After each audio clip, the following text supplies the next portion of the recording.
Salam uşaqlar, bu günləri Şahin İbrahimovun Respublika Fən müsabiqəsinə hazırlaşanlar üçün olan kitabından sınaq 14-ün izahına baxırıq. Deməli, ilk sualda nə deyir bizə? İlk sualda bizə diaqram verib və burada deməli bürünc və latun qeyd olunub.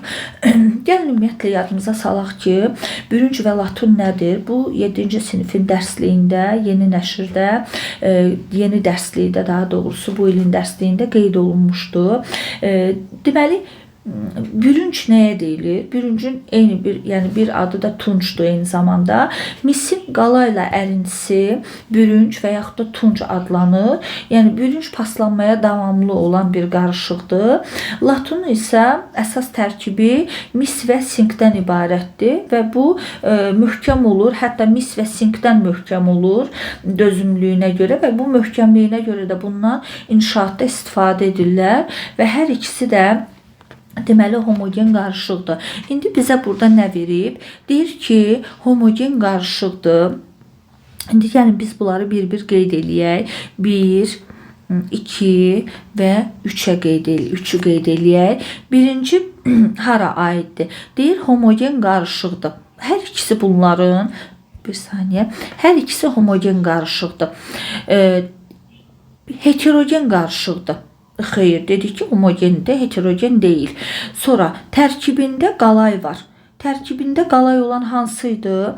Bürünc idi. Demək ki, bunu hara yazırıq? Tərkibində mis var, C-ni yazmadım. Tərkibində mis var. Hər ikisinin tərkibində də mis var. Sonra tərkibində qalay var. Deməli, birincinin tərkibində qalay var və deyir ki, tərkibində sink var. Dedik ki, sink və mis olanla olan bu aiddir latuna. Bunu da yazırıq bura. Deməli, 1'ə D, 2'ə A, 3'ə yazdıq və bu da oldu variant A variantı. Onu da burada qeyd edim. A variantı. Sonra gəldi ikinci sualımıza. Uşaqlar, ikinci sualımızda şəkillər göstərilib. Bir dəqiqə baxaq. Deməli, belə bir şəkillər göstərilib. Qazlı su verilib, polad verilib və xörək duzu ilə su verilib. Gördüyünüz kimi hər üçü də eyni cinsli qarışıqdır. İndi nə deyir? Hər üçü də eyni cinsli qarışıqdır. Elə bil ki, elə cavabı demiş oldum birbaşa buradan. Emulsiya nədir uşaqlar? Emulsiya bir-birində həll olmayan maye qarışığıdır. Suspenziya nədir? Bərk maye, bərk həndə su qarışığıdır, maye qarışığıdır. Suspenziya həll olmayan, saf maddə formulunu yaza bildiyimiz maddələrdir. Sabit fiziki xassələrə malik olan maddələrdir. D-də deyir ki, homogen qarışıq. Düzgün cavabımız elə D variantıdır. Üçüncü sualımıza baxsaq uşaqlar, görərik ki, deyir ki, hansı izotoplar vasitəsilə yer kürəsinin yaşını və canlı orqanizmlərin ölmüş qalıqlarının yaşını təyin etmək olar. Deməli, birincisi yer kürəsinin yaşını uran 238 izotopu ilə təyin edirlər. Uran 238 izotopu ilə. Amma ölmüş qalıqların, yəni cəsədlərdə bunların yaşını isə karbon 14 izotopu ilə təyin edirlər ki, bu neçə il bundan əvvəl ölüb və hal-hazırda yaşı nə qədər olardı? Yəni bax, bunlar neçə ildir ki, ölüb? Yəni bunu təyin etmək olur. Demək, bu da oldu nə? Cavab D variantı. Diqqət eləsəz uşaqlar, C ilə D də eynidir, amma ona baxın ki, birinci nə istəyir sizdən, ikinci nə istəyir və imtahanda da bunlara diqqət eləyin. Hər birinizə də uğurlar arzu edirəm ki, inşallah ki, yaxşı nəticə göstərəsiniz. Dördüncü sualımıza gəldik. Dördüncü sualımız uşaqlar, bayaqki 13-cü sınavda olan, səhv etmirəmsə, elə dördüncü sualdandır. Deməli, orada qeyd etmişdik ki, təzyiq verəndə həcmi azalıb, təzyiq verməyəndə həcmdə artma gedib və belə deyək də, yəni qaz halında olan maddələr təzyiqdən asılıdır. Təzyiq artanda qaz halında olan maddələrin həll olması artır. İndi görün burada sualda nə deyir? Birinci vəziyyətdən ikinci vəziyyətə gətirdikdə artar deyir. Artar. Həll olması artar deyir. Uşaqlar, bir dənə cavablara diqqət eləsəz, heç burada axtarmağa ehtiyac yoxdur. Elə burada bir dənə qaz halında olan maddə var. O da B variantındadır. B variantında deməli hidrogen xlorid göstərilib ki, bu da qaz halında olan maddədir. Ona görə də elə düzgün cavab oldu B variantı. Gəldik deməli 5-ci sualımıza. Necə edim ki, bunu rahat görsənsin və yerim də çox qalsın. Aha, bir dəqiqə. 5-ci sualda nə istəyir məndən? 20 dərəcədə doymuş məhlul alınması üçün aparılan təcrübənin xətasını hesablayın. Gəlin hesablayaq. Deməli, cədvəlin içinə diqqət etsək uşaqlar, biz görərik ki, suyun həcmini 200 verib, suyun stəkanı ilə birlikdə kütləsi 240 verib. Elə buradan bir dənə bunu mən qeyd edeyim, sonra keçim digərlərinə. Stəkan ilə suyun kütləsi 240-dır, suyun özünü 200 verib. Onda elə birbaşa burada 240-dan 200-ü çıxım, tapım təmiz stəkanın çəkisini. Bu oldu stəkan. Aha, stəkan. Deməli, məhlulun stəkanı ilə birlikdə kütləsi 285-dir. Məhlulun stəkanı ilə birlikdə kütləsi 285-dir. Onda məhlulun öz kütləsi nə qədərdir? Onda da 285-dən də mən 40-ı çıxsam, 245 qalacaq. Bir dəqiqə hələ saxlayın bunu. Və suda həll olma qabiliyyəti 100 millidə 25 deyir. 25-dir. Onda gəlin belə eləyək. Əgər yaxşı, bizim suyumuz nə qədərdir? 200-dür də. Yaxşı, 100 millidə bu 100-də 25 qram maddə həll olursa, bəs 200-də nə qədər həll olacaq? X-dir. X-in bərabər oldu nəyə? 200 vurulsun 25 bölünsün 100. Bu ixtisar gedəndə eləyəcək 50. Bu 50 qram mənim təmiz maddəmdir. Bu təmiz maddəmdir. Və sonra nə istəyir? Deməli, stəkanı tapdıq. İndi gələk neyniyək? Biz məhlulumuzu alaq, görək məhlulumuz nə qədərdir? 200 bizim suyumuzdur. 50 qram da biz maddəni tapdıq. Deməli, bizim məhlulumuz 250-dir. 250-nin üstünə də burada məhlul nə deyir? 285 deyir. Hə, mən burada xətanı tapmalıyam ki, nə qədərdir? Deməli, 250-nin üstünə, məhlulumun üstünə stəkanımın çəkisini gəlsəm, bu eləyir 290.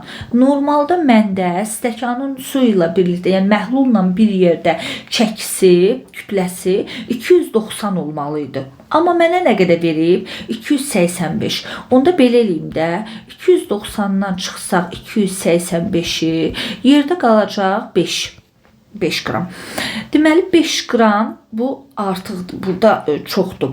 Onda belə eləyim, 5-i də bölürəm nəyə? Nə qədər tapmışdım maddəmi? Deyə burada vermişəm də 50, vuranda 100-ə, o da bərabərdir 10 qram. 10% üzr istəyirəm, 10%. Cavab var. Bəli, A variantında cavab var. Deməli oldu A variantı. Asandır. Gəldik 6-ya uşaqlar. Hansı maddə su ilə qarışdırıldıqda homogen qarışıq əmələ gəlir?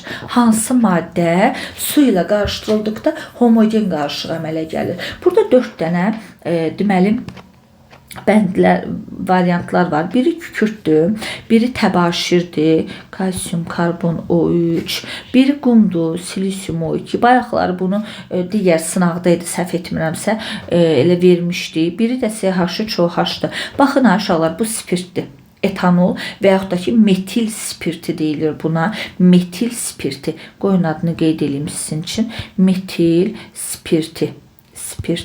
Deməli, bu suda çox yaxşı həll olur və distillə vasitəsilə ayrılır. Bu belə. Gəldik 7-ci suala uşaqlar. 7-ci sualda deməli, ağ fosfor verir. Necədir formulu? P4. İkinci nə verir? Azon. Necədir formulu? Ozon. O3. İndi nə deyir? Molekul sayı ağ fosforda 1-dir, azonda 4-dür. Biz baxanda görürük ki, bir dənə 1 mol ağ fosforda 4 atom var. 4 mol azonda deməli 12 atom eləyəcək də. Elə bil ki, uşaqlar, burada 1 vurdum 4-ə, burada 4-ü vurdum 3-ə, 12 tapdım. İndi məndən X, Y nəyini istəyir? Nisbətini. X, Y nisbətini yazsam, bu X-imdir, bu da Y-imdir. Deməli, X-im 4-dür, Y-im də 12-dir. Bunu nə ilə 4-ə bölsəm, 1-in 3-ə nisbəti taparam da burada. O da elə də A variantı. Belə, keçək digər suala. 8-ci sualda mənə deyir ki, uşaqlar, ferium SO4 birləşməsində yazaq, ferium 2SO4, yəni dəmir 3 sulfatdır bunun adı. Ferium 2SO4 3 dəfə birləşməsində qeyri-metal atomlarının sayını bilirik ki, burada dəmir metaldır, kükürdlə oksigen isə qeyri-metaldır və mötərizənin xaricində olan 3 mötərizənin daxilinə təsir edir və sayılır. Demək ki, nə yazırıq? Burada kükürd atomları 3 dənədir, oksigen atomu isə 12 dənədir. Cəmləyəndə bunu verir bizə 15-i. Cavab oldu C variantı. C variantı. Sonra 9-da nə istəyir? Aha. Verilmiş maddələri elementlərinə görə uyğunlaşdırın. Uyğunlaşdırıq da, deməli, birincidə azondur. Azondursa, ikincidə füllerin, üçüncüdə qara fosfor. Azon oksigenin allotropik şəkil dəyişməsidirsə, bu B olacaq. Füllerin karbonundur, bu A olacaq. Qara fosforda fosforundur, bu da E olacaq. Demək, uşaqlar, allotropik şəkil dəyişmələr hansıydı? Copsis. Copsis. Yəni, karbonun, oksigenin, fosforun, silisyumun, kükürdün allotropik şəkil dəyişmələri var. Düzdürmü? Karbonda deməli verilib belə burada almaz, qrafit, karbin, füllerin, oksigenda oksigen, azon, fosforda ağ, qırmızı, qara fosfordur. Gəldik 10-cuya və sonuncuya. Deməli, maye yanacaqlara aiddir nə? Ümumiyyətlə bilirik ki, yanacaqlar 3 aqreqat halda olur. Bəlkə maye qaz halında. Bizdən burada maye halda olanları istəyir. Maye halda da olan, deməli, metanla propan qaz halıdır. Kerasin, kömür. Kömür burada bərk haldadır. D variantında kömür, torf hər ikisi bərk haldadır. C variantı qalır. Mazut da, benzin də deməli maye halda olan yanacaqlarımızdır və avtomobillərimizdə biz bunlardan istifadə edirik. 14-cü sınavın izahı bu qədər. Təşəkkür edirəm uşaqlar.